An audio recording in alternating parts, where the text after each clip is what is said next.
But the question we have is, did this guy Jesus come out of the grave? I mean, no, hold on. Did he? Is the resurrection a reasonable inference from the evidence? Because if it is, this changes everything. Because this would mean that he's something other than human. By the way, if you read through the Gospel of John, and oh my goodness, the number of places in the Gospel of John that Jesus is so clear to a first century audience anyway, right, that he is making claims of deity is remarkable. Revolution of common sense. Revolution of common sense. A revolution of common sense. Truth was once common sense, but today, truth is uncommon.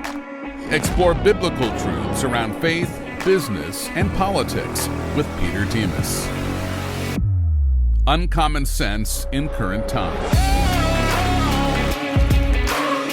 Hey folks, welcome to Uncommon Sense in Current Times. I am so excited to be back here with Detective J. Warner Wallace. Detective Wallace, he's a former cold case homicide detective. He was an admitted atheist, and that was until he began investigating the claims of Christianity using the same evidential standards he applies in criminal cases. That investigation led him to conclude that the Gospels are reliable accounts of the resurrection of Jesus, and he wrote this into his book, the Cold Case Christianity, and he subsequently has followed up with other using a similar methodology with person of interest to support the Christian and the Gospels as a whole. I heard him speak before, and someone asked him a question about the Old Testament, and he said, Jesus believed in it, and so that's good enough for me. Anybody that raises from the dead is and can speak on something, that's pretty much good enough for me. And then I heard him speak about the flood, and I'm like, oh, I got to talk to him about this. So I'm excited to talk to him about it today. So, Detective Wallace, thank you so much for being on the show. Well, thanks for having me. You know, Peter, this is the trick. The trick here is that when we're looking at an event that is, let's just say it's a cold case from 50 years ago. Well, you've got limited resources that you can return to for something that's that old. Right. Let's say it's 150. Well, now it's even harder because there's not even anyone who would still be alive who you could find, you could interview. So when we get to these kinds of claims, this is where it gets really tough to do the kind of standard materialistic investigation you might do. But give you an example of this. If you read through Genesis, and you go back to, like we know, the Genesis is not, when Moses writes Genesis, he's not saying, I remember back in my day. No, he wasn't Right. there for any of this. This was revealed to him by God. So you'll see that those kinds of writings then, every writing in the Old Testament, before Moses is around to write about it from his own eyewitness observations, well, the details often seem like, he's only reporting what was revealed to him.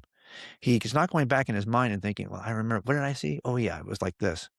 And that's where we get into places where it's really tough to do this kind of an investigation. Well, I'm curious. Before I want to talk about your methodology. I want to talk about the evidence of it as well. But I'm real curious, like, why the flood? I mean, who cares? How does that impact my life? I mean, like, why the flood of every other piece that you can talk about? That seems to be kind of a random piece going from the proof of the Gospels to the flood. Well, I think the flood is, and it's not that the flood itself is like these things we have to figure out. It's these kinds of miraculous claims in general become the kind of point of reference that a lot of non-believers, a lot of skeptics, a lot of public atheists who write and speak and are very popular on the speaking circuit, these are the kinds of things they will point to. It's not Right. just the flood. It could be the virgin conception. I remember listening to Christopher Hitchens debate William Lane Craig. And William Lane Craig is perhaps the best debate representative we have on the Christian side. And he's just remarkable at how he dismantled Christopher Hitchens' case. But what was interesting in that debate is Christopher Hitchens began by saying to the audience, well, just to show you how preposterous this is, he asked William Lane Craig, do you believe that Jesus was born of a virgin? Yes. Well, I rest my case. For people like this, that kind of claim, this type of miraculous, you believe that the Noah's Ark Yes. Well, then I'm done. Why bother to debate this? This person is clearly irrational to believe such a crazy story. So there's a sense in which we want to ask ourselves this question. Like, I wasn't somebody who grew up knowing all the details of the Noah account because I was raised in the church. I had to read it like everybody else who discovers the Bible in their mid-30s. I didn't have this kind of I had a sense of it from the kinds of I'll just tell you this, Peter, this is one of the things we gotta be careful as Christians. We often depict these kinds of stories using the artwork or imagery that we use teaching our kids. Right. And when we do that with the pictures of, cartoon animals going on a big boat, we have a tendency to state the case in a very juvenile way, so that when someone's in a debate situation, they can say, "You believe that story? With the cartoon with the ark?" Yeah, then we're done talking. So we have to be able to ask the question: is any of this miraculous stuff? And that's really the foundational question. Do we, as rational humans, can we find room in our thinking for any explanation of what's happened in history that's outside of space, time, matter, physics, and chemistry? Or is history purely naturalistic? In other words, is there anything at play in the universe outside of the stuff we can see, outside of the stuff we can somehow measure with science? Do we have just brains that we can measure and analyze and observe? Or do we have immaterial minds in addition to our brain? If we do, then there's something, this is why we call this the problem of mind, that's outside of the natural realm. So I think that the flood matters because it's really easy for people to point to it and say, well, if you believe this nonsense, then you're just not rational to begin with. We need to ask ourselves the question, is this reasonable? Could this have happened in history? Is there a God who could create everything in the universe from nothing? Genesis 1 is the bigger problem, okay? Right. But not later on in Genesis where we're describing Noah's Ark.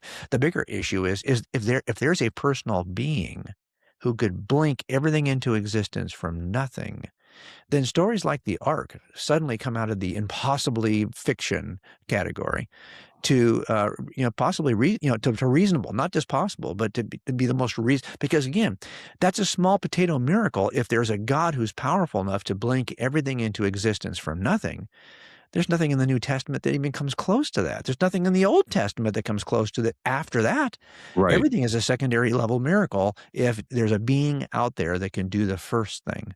And that's why I think we have to kind of ask ourselves, do we have any good reason to believe the flood actually occurred? So, one of my first, after I became a Christian, one of my first, I won't say arguments because that's too harsh of a word. Debate it was too informal for that. Yeah. But kind of discussions that I had with an atheist was on the flood. And their point was you cannot use any type of apologetics argument, that you had to show peer evidence, scientific evidence that it actually happened, and there had to be peer review, and don't want to hear anything else. You start off in this conversation by saying this was revealed by God through Moses to talk about it. His argument would have been, well, no, if there is no God, that it couldn't have been revealed to it. It might have been passed down through oral tradition the way the Babylonians talked about it, even though the Babylonians' ark was a square. But nevertheless, like, how do you deal with that part of it coming from a perspective of an atheist looking at this idea of a flood? Yeah, I think that, okay, there's a couple of things here. The larger, to me, it's always a step-by-step process. And I've written in several books about this step-by-step process I took. If there is no God, then there is no Christian God. And there's no point in reading Christian scripture and saying it came from the mind of the Christian God, because there's no God to begin with. So for me, it came back to, do I have good reason to believe that God exists? And so I've written about this in a book called God's Crime Scene. But the point here is, I think that the idea of an all-powerful being that stands outside of space, time, and matter, that is the cause of all space, time, of matter, is the best explanation for a universe that has a beginning, that has the appearance, and this is not controversial amongst even atheists, the appearance of fine-tuning, that also is the source of life from non-life. And how does that begin, especially when it's written in code and DNA, and is also the reason why biology, this is also not controversial even for atheists, why biology appears to be designed, why we have minds in addition to brains, why we have the ability to act freely. We're not limited by the physical constructs of an entirely physical, deterministic universe where our brain comes from. And also, we have an objective standard, which we cannot create moral truths. They just exist. And the question is, from what mind do moral obligations between beings come from? And finally, is there a standard of righteousness that is not merely a matter of opinion, even public, even groupthink? Is there a standard of a straight line, as C.S. Lewis always used to say, that helps us identify when we see a crooked line? If there isn't an objective standard of righteousness, then there is no objective evil in the world, but all of us would point to something and say, no, that's not my opinion, that's just evil. Here's my Right. point. If you're going to make a case for how those 8 things exist in the universe, I do think that the best explanation is God. Now, the only question is, which one? Of all the ways, maybe none of them. Of all the ways we've described God historically, which is the most reasonable inference from the evidence? And that's what was left to me. Now, that's going to come down to the reliability of the eyewitness accounts. And I focused originally on just the New Testament. Why?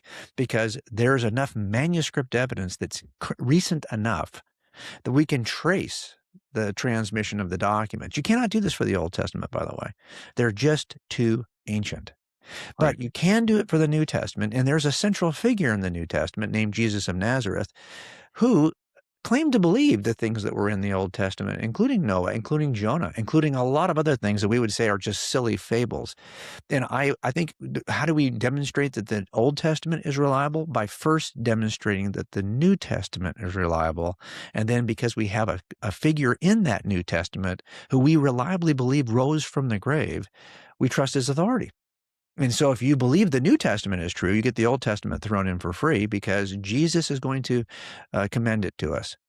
So I think in the end, that's kind of the process I took. Now let's go back to the flood. I don't want to get too far astray from that. No, you're good. You're good. So I think we have this, we do have many ancient claims. And I think one of the things I see with skepticism is that it basically says, hey, why would you believe this when it seems to come later than other ancient accounts we have documentation for, that we think were written earlier than Moses' account of the flood, that describe a flood.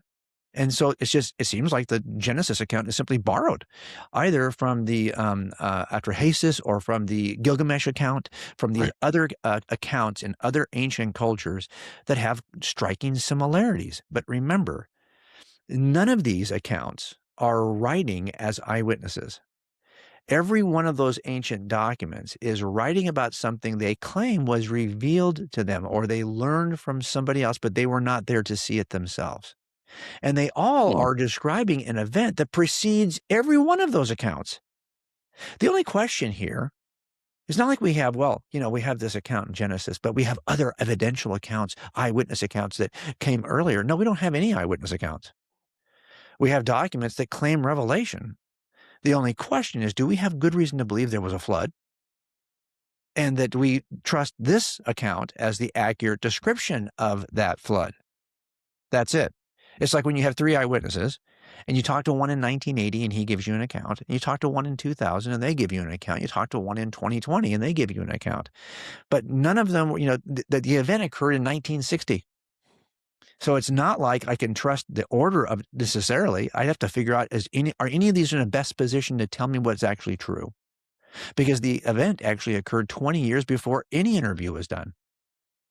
And so I have these interviews in which this thing occurs, and I got to figure out, are any of them reliable? The order in which I took the interview doesn't really matter to me. What matters to me is any of them telling me that. And how would I know that? Well, I'm hoping to cobble just enough corroborative evidence to tell me which of those 3 accounts is most reliable. Same thing here. So yes, there are other accounts, but that should give you encouragement if you're wondering if there was a global flood.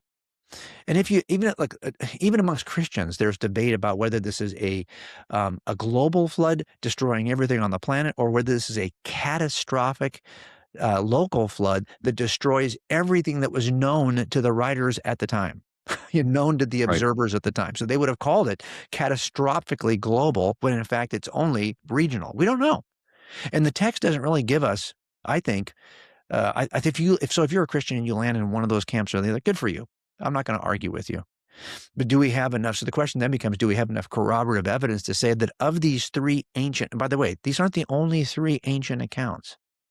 It turns out that probably the majority of civilizations that in antiquity that we research and we do investigations on report something very similar. It's not just that these three ancient groups report this. I've collected the data on how many other cultures, ancient cultures.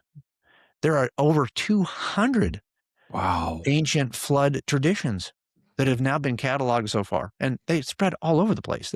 They come from as far as the ancient Near East, from to China, to India, all the way throughout the Mediterranean, all the way to America. North American cultures and Central American culture and South American cultures have flood stories. Now that's an entire continent away.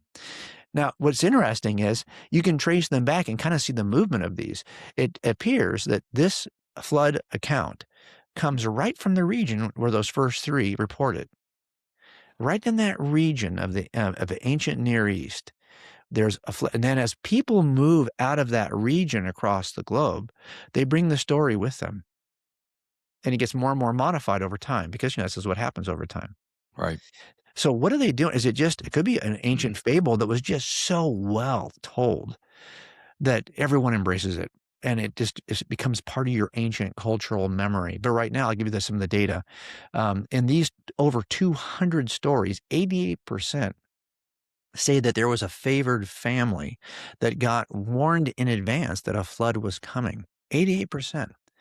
66% described the flood as somehow either universally catastrophic or globally catastrophic, but catastrophic. About 95% of these accounts say that all humans known at the time perished. And about 70%, this is what I think is interesting, say that there were survivors who survived by building a boat. And almost 70%, 67% say that there were animals that were put on that boat, so there would be animals to populate afterwards. And about 60%, a little less than 60%, will say that at the end of all this, the boat ends up on top of a mountain. Okay. Over 200 accounts with that level of similarity, and it may just be the transmission of a myth, or it may be that there was actually something that was so horrific that it became part of the cultural memory of the groups who saw it. And as they spread out, they brought that memory with them. And now the only question is, do we have any version of the story that we think we can trust? And that's all we're doing here, is trying to figure out is the version of the flood account in Genesis the most reliable version. And how would you do that? Well, you're looking for corroboration in some way. And again, when you're making this kind of case, Peter, you're really looking at it and asking about it cumulatively. Like, I wish I could tell you, we discovered the ark, and we have really good reason to believe it's the ark. Well, there's people who actually make those kinds of claims that they've discovered stuff that might be the ark. Okay, I don't even want to go that far to say that. I make cases even when I don't have a DNA hit, even when I don't find the gun that was used. I don't have a ballistic match. How do we do it? Death by 1,000 paper cuts. We do it by a large cumulative case. And I think that one of the ways we would do it in this case is to ask the question, do we have reason to trust the text in other areas? Our culture doesn't need more noise. It needs a different kind of courage. Right now, the loudest voices are often the angriest, and sadly, many Christians assume that the answer is to get louder, or just as bad, stay silent because they're afraid. Yelling isn't courage, and being belligerent isn't bold. The greatest threat to Western Christians today isn't persecution, it's fear. Fear of losing relationships, fear of losing income, fear of losing the comfort we built. And here's the truth. Real courage doesn't suddenly appear when pressure arrives. Boldness isn't built in crisis. It's trained, formed through prayer, scripture, obedience, and small daily choices long before the high-stakes moment arrives. And if we want to stand firm when it matters, we have to start practicing our boldness now. So that's the purpose of my newest book, Bold Not Belligerent. We look at the obstacles that prevent you from the bold and small disciplines to train you for when the moment arrives. The world doesn't need belligerent Christians. It needs bold ones when we are ready to stand. And if we do, then that might give us more confidence to trust it here. And that's kind of the approach I took. So when you're looking at and obviously a strong argument that you make for that the reliability is because of the words of Jesus, because Jesus Yeah. believed in the flood. However, is it possible, or could one argue that the reason why that Jesus referenced it was because it was already a cultural phenomenon? It was just he was already just kind of talking about something that everyone already believed anyway in order for them to understand it. I know I'm stretching on it, and I don't believe it. I think that's why I have to stretch it. But that seems to be if that's the basis of reliability, Mhm. Then that argument seems like it just kind of sits there and kind of stands in the way like a little thorn, Right. in the argument. How do No, I you think deal with that? so when you say, "Is it possible?" I always gonna say yes. Okay. Anything is possible. So, I mean, is it possible that Jesus, didn't really believe it was true, but just repeated it because he thought they did? Is it possible he's just repeating something he's heard, everyone had heard, and that in such a simple, state of scientific knowledge in the first century, they simply repeated it? Yeah, I think if you were saying, "Hey, the source for this is not Jesus, it's Josephus, or it's a guy Okay. named Peter, or it's any official from the first century." But the question we have is, did this guy Jesus come out of the grave? I mean, no, hold on. Did he? Is the resurrection a reasonable inference from the evidence? Because if it is, this is now this changes everything. Because this would mean that he's something other than human. By the way, if you read through the Gospel of John, I'm going through this right now with my adult kids. We go through 3 verses a day. And oh my goodness, the number of places in the Gospel of John that Jesus is so clear to a first century audience anyway, Right. that he is making claims of deity, is remarkable. So the question is, does he have? So that's why I say it's on the authority of Jesus, not the authority of just an ancient, well-written guy. I like Jesus, because you could say, well, then is Josephus equally as authoritative? No, no one is as authoritative as Jesus, because he's the only one who demonstrates his divinity by walking out of the grave. So that's why I had to settle that one first. Also, by the way, was it within Jesus' power to say something that would clarify? Now, you guys have been told this story. Let me use it to teach you a lesson. He could easily have said something like that. Of course, he doesn't do that. He speaks as though these events are factually true, historically true. Just as, in other words, you could just say, because he often will say, "You've heard it said," Right. which typically tells you this is a saying, a popular colloquialism. That's not what he says when he talks about Old Testament stuff. He is actually referring to things as though these were, when I say Old Testament stuff, I mean Old Testament events. So I think in the end, I would favor the reason why the first investigation I had to do was, number one, is there a God? And then which of these ancient manuscripts could I actually test under the 4 criteria that you test eyewitnesses, right? Were they really there to see what they said they saw? Have they changed their story over time? Do they have, could they be corroborated even to some kind of touch point corroboration? And finally, do they have a reason to lie to me? I could only do that kind of a test on the New Testament, but it then presented me with a guy who rose from the grave, and that kind of starts to validate all the other stuff. So is it also a valid argument that you have all these 200 accounts of a flood, but only one of them really has lasted? Is the fact that the endurance of the Christian view of the flood, does that add credibility to it, or does that just add to the idea that we are more of a Christian culture that has spread? Well, I mean, I think you could make a case for either of these, but here's what I would say. I would say that's interesting if you read the other accounts and the character. So here's what's fascinating about it is the other accounts are very different in many ways, except for the overarching story that this was something that that a divine being caused. That is very common, but the nature of the divine being is interesting. And I think that if one of the reasons why the lasting nature of our global understanding of Yahweh is because the reasonable monotheistic view of God, as opposed to the kind of capricious, infighting gods who are petty and act like humans more than act like gods. They are almost like gods written in the image of the writers, Right. rather than a God that is so different than us that we have to struggle in order to be anything like him. He has to set rules for our behavior. The other gods, for the most part, behave like us. But this God's very different. So the question becomes, which of those stories and from antiquity are the distortions of what really happened, and which one captures most accurately what really happened? Even, for example, you mentioned the discussion of the boats. In one of the accounts, the boat is mentioned almost in a metaphoric way. So it's like, it's a boat he's talking about, but it's almost not much detail. The other, it's mentioned as a cube, same width, same height, which would not even work Right. as far as boats go. But then there's the ark story, which is very different. It is very typical, the same kinds of dimensions and parameters of barge technology even today.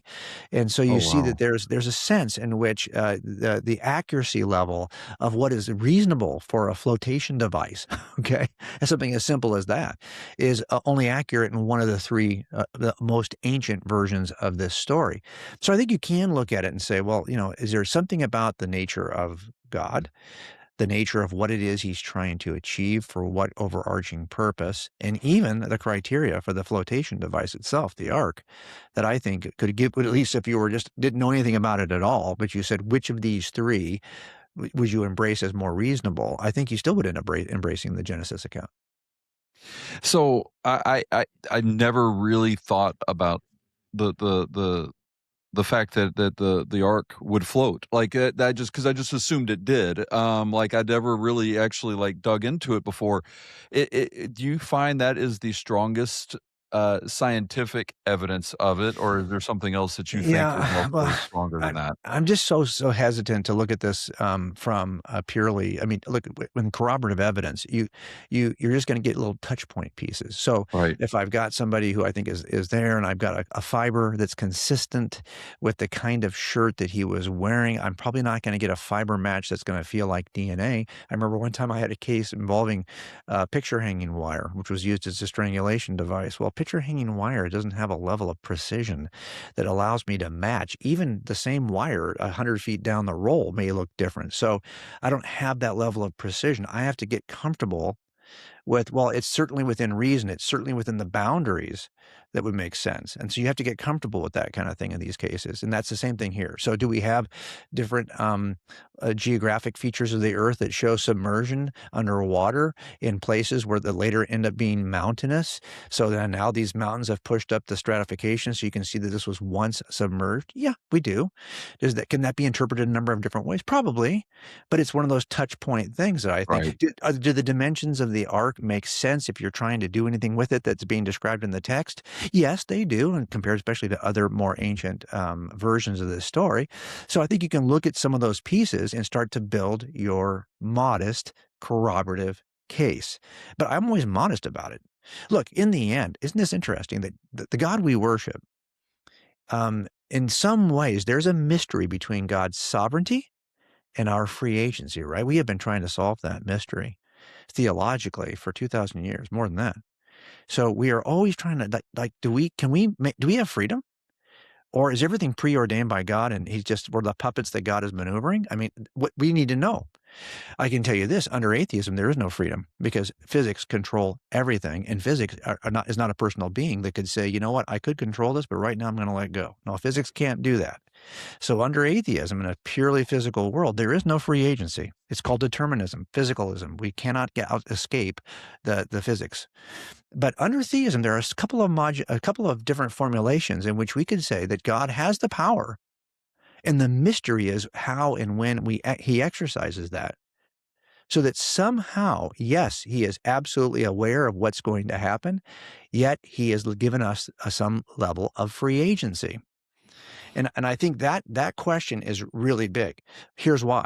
An account like Noah's Ark, like, is there enough evidence that you could reasonably infer that actually occurred? Yeah.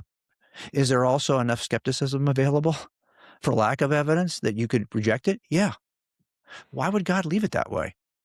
Why wouldn't God just simply overwhelm us so that there's no reasonable case against the ark? Well, because God is, again, in the end, if I force you into my presence, I'll never know if you really wanted me to begin with. Right. I forced you in. I'd have to give you just enough so that you would want it. and could act freely using your mind, evaluating the evidence you have, yet knowing I didn't overwhelm you. I gave you the freedom. Now I know that your choice is genuine. No act of love, no expression of love is genuine without free agency, without the ability to also, conversely, hate me. I have to give you a world, create a world in which you could do either in order to have a world in which you could freely choose me because you love me.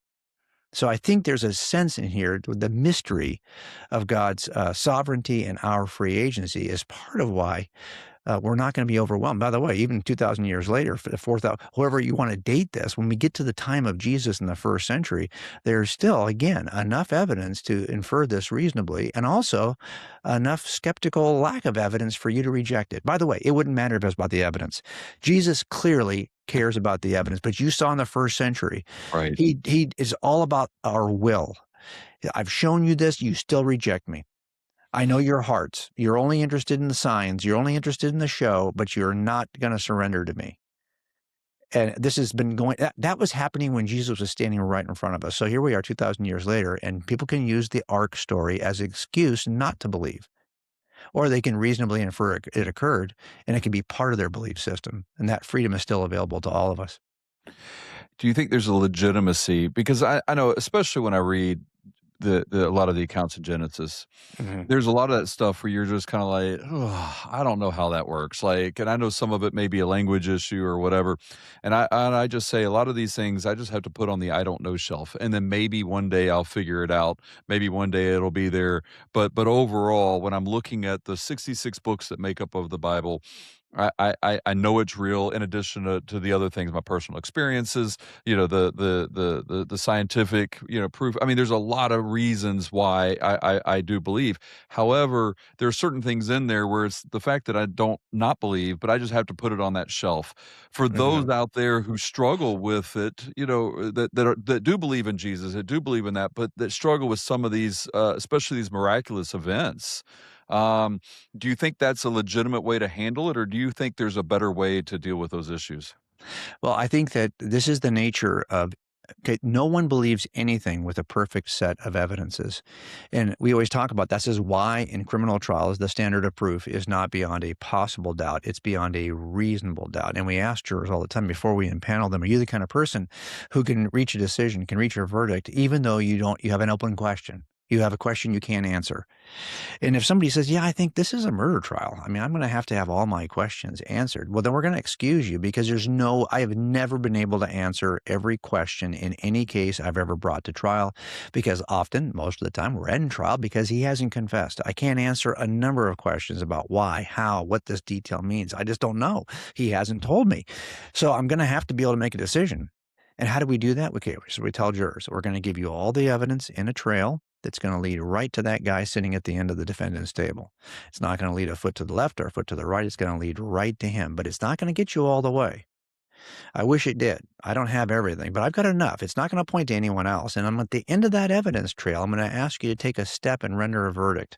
And you're going to be stepping across your unanswered questions. Everyone has to do it.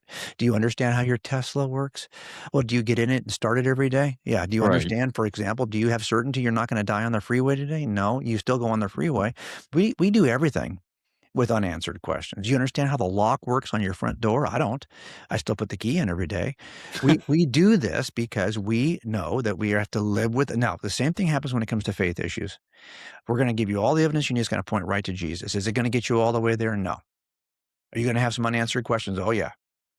But you're close enough. We're going to ask you to step across your unanswered questions and render a verdict. It's not an uninformed, blind leap of faith. It Right. is an informed step of trust, given what you do know. And Jesus did this so brilliantly in the Gospel of John. Look at chapter 10. He'll say it. There are people who have testified about me, direct evidence. Only two forms of evidence, direct evidence, indirect evidence. Jesus says, people have John the Baptist, he testified, end of chapter 2 or chapter 3. John has a long speech about who Jesus is. Okay, he testified about me. But if you don't trust that, I've done miracles in front of you. You could trust in the evidence of those signs I performed in front of you. That's indirect evidence. Okay. Both forms of evidence he uses. Why? Why bother to do any signs? Why would John write a gospel? He says at the very end is to give you the signs so that you would know that Jesus is the Son of God. Well, why do you need those signs? Why do you need that evidence? Because this is an evidential worldview. Jesus spends 40 days after the resurrection giving many more convincing proofs. That's the evidence to his disciples. Why? That you just rose from the grave. That's not enough? 40 more days, I'm going to give you more evidence. Why? Because I'm about to send you into the world as direct evidence. You're going to testify to everything you saw. You're going to be another form of evidence, direct evidence. What are the eyewitness accounts? They are chronicles of the direct evidence of eyewitnesses. So the whole point is this is an evidential worldview from start to finish. Again, the question will be, are you going to use the unanswered questions as something you're going to step over? Or are you going to use them as an excuse and say, look, I have to be beyond a possible doubt. You're not beyond a possible doubt about anything else in your life. But you will require it here. Why? Because you know that this kind of claim challenges you to change your life. Right. Most other claims don't. This claim does. So if I can use the flood as a way out, I'm inclined to do it. Or anything else that seems absurdly supernatural, given that I want to be the only determiner of truth. So this is typically what happens is that it's really hard to accept the notion that there is a God if I'm busy playing God myself. Right. Well, I appreciate this conversation, and I love how you tie it into the way that I think a lot of people think about it, especially those who, because again, as I won't say as an atheist, but as an antagonist, the flood was one of those areas of which I would antagonize people with, and Right. and you're absolutely correct in how I thought about it, and so I do appreciate how you tie that in, how we as Christians have to look at it now, as well as look at the evidence that's beyond just because the children's book said so. So I do appreciate all of that with you. If people want to find more about that, what you're doing, your podcast is outstanding. Some of the stuff you have on there is incredible. Where do they go? How do they find out more about what you're doing? Well, you can just visit. I always tell people that before you ever purchase someone's book, try to exhaust everything they're willing to give you for free. And so what we tried to do is for the last 15 years is provide a bunch of stuff every week for free. And so you can subscribe to it's not about trying to sell you something. We just write an article a week, do a podcast a week, and we post a video a week, and we hope those are helpful. They're at coldcasechristianity.com. All right. Well, that's good. Well, I appreciate it. We'll definitely have that in the show notes as well. And then anything that we can do in the future, please let me know.